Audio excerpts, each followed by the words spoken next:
आज हम बात कर रहे हैं फिनलैंड स्टडी वीजा के बारे में। फिनलैंड स्टडी वीजा क्यों करना चाहिए, कितनी परसेंटेज चाहिए होती है, कौन कौन स्टूडेंट कर सकते हैं, बैचलर डिग्री वाले और मास्टर डिग्री वाले बच्चों को कैसे एप्लीकेशन होगी इसकी, कितने बैंड चाहिए बच्चे को, और फिनलैंड स्पाउस वीजा हो सकता है नहीं हो सकता है इसके बारे में, और पीआर की क्या ऑप्शंस है इसके बारे में सारी डिटेल में बात करते हैं। नमस्कार, मैं Rajesh Bansal, hike visa consultant से। सबसे पहले समझेंगे फिनलैंड में 55 लाख की पॉपुलेशन है, यानी कि 55 लाख यहाँ की पॉपुलेशन है यहाँ की। और दूसरा, इसकी हम वेदर की बात करेंगे। वेदर बहुत शानदार है यहाँ का। यहाँ पे जो टेम्परेचर की बात करेंगे, जो मिनिमम रहता है 4 डिग्री टेम्परेचर रहता है, यानी कि सर्दी का मौसम, और वो बर्दाश्त हो सकता है। और जब आप गर्मी की बात करेंगे, हम गर्मी में रहता है यहाँ पे 30 या 35 डिग्री टेम्परेचर तक जाता है। और वेदर बड़ा क्लीन वेदर है, कि होता है ना कि जैसे इंडिया में मतलब आप मौसम भी सही है, अब सर्दी नहीं लग रही, गर्मी नहीं लग रही, पर क्या है कि मतलब बड़ी डस्टी बड़ा मौसम है, ऐसा नहीं है। वहां पे बड़ा क्लीन मौसम है, वेदर बड़ा शानदार है, यानी कि बंदे की उम्र बढ़ जाती है 10 साल। तो ये समझ के चलना है हमने। दूसरी चीज क्या खासियत है कि हैप्पीएस्ट कंट्री है, इसको टैग लगा हुआ है इसके हैप्पीएस्ट कंट्री का।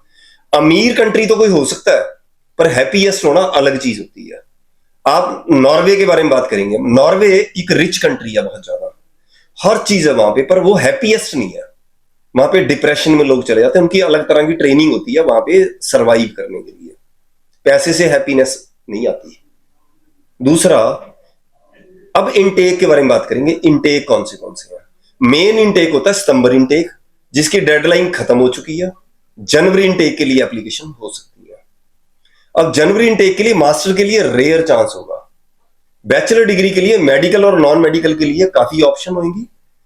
कुछ आर्ट्स या कॉमर्स के लिए रेयर ऑप्शन हो सकती है, लिमिटेड ऑप्शन।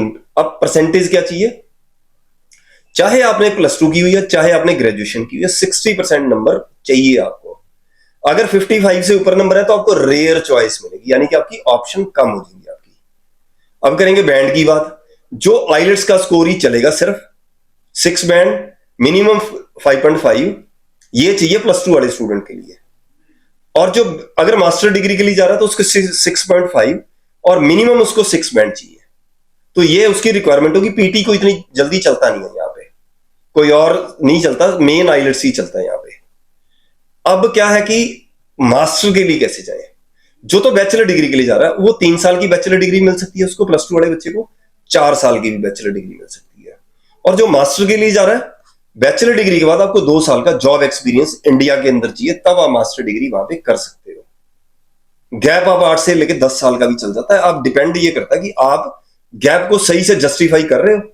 अगर सही जस्टिफाई कर रहे हो तो आप एप्लीकेशन लगा सकते हो। यानी कि +2 की हुई है, उसके बाद डिप्लोमा किया हुआ, उसके बाद आपकी जॉब है 4-5 साल, तब भी एप्लीकेशन कर सकते हो। जेन्युइन होना चाहिए सारा। इसके अलावा क्या रहता है हमारा, आपको मैंने फंड के बारे में बता दिया। अब और क्या चीज है इसमें?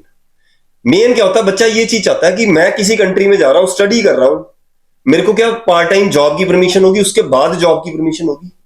जब आपकी स्टडी चल रही होती है, आपको 30 आवर्स पर वीक आपको जॉब करने की परमिशन होती है। इतनी कहीं भी नहीं मिलती आपको। 20 आवर्स ज्यादातर चलती है, 24 आवर्स चलती है, यहां 30 आवर्स मिलते हैं पर वीक आपको जॉब के। पीआर की ऑप्शन है यहाँ पे। पॉपुलेशन कम है, इस करके पीआर की बहुत ज्यादा ऑप्शन रहती है। मिलेगी पीआर उसको जो प्रॉपर अपनी स्टडी करेगा, सही से उसकी उसमें परसेंटेज लेगा, एक अच्छे एम्प्लॉयर के पास आपको जॉब करोगे। बहुत सारी यहाँ पे बढ़िया बढ़िया कंपनीज है, आपको इतनी ऑप्शंस मिलेगी जिसकी कोई लिमिट नहीं है। मतलब बहुत ऑप्शंस हैं। डिपेंड है, जो बच्चा सही से पढ़ रहा है, सही प्रॉपर जाके, यानी कि आप इंडिया से +2 कर चुका बच्चा, आपने आइलेट्स कर दिया बच्चे ने, आप वहां पे क्या कर रहे हो कि स्टडी के लिए जा रहे हो, पर जो ये बीच का टाइम है ये आपने वेस्ट कर दिया अपना। यहाँ पे कोई कोर्स करो, कोई ट्रेनिंग करो, कोई शॉर्ट कोर्स करो, ताकि वहां जाके मेरे को जॉब करनी आसानी रहे। और दूसरा, जब आप जॉब के लिए आप स्टडी के लिए आपने प्लान कर लिया कि मेरे को फिनलैंड की स्टडी ही करनी है, तो वहां की लैंग्वेज के लिए आप डिलिंगो से जाके वहां की लैंग्वेज को पकड़ना शुरू कर दो साथ के साथ।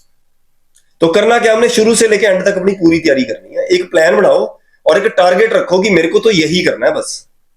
जब हम क्या करते हैं कि हम कंफ्यूज होते हैं कि मैं ये करूं या वो करूं, उसमें क्या होता है, कंफ्यूजन हो जाती है बहुत ज्यादा। कंफ्यूजन क्रिएट नहीं करनी।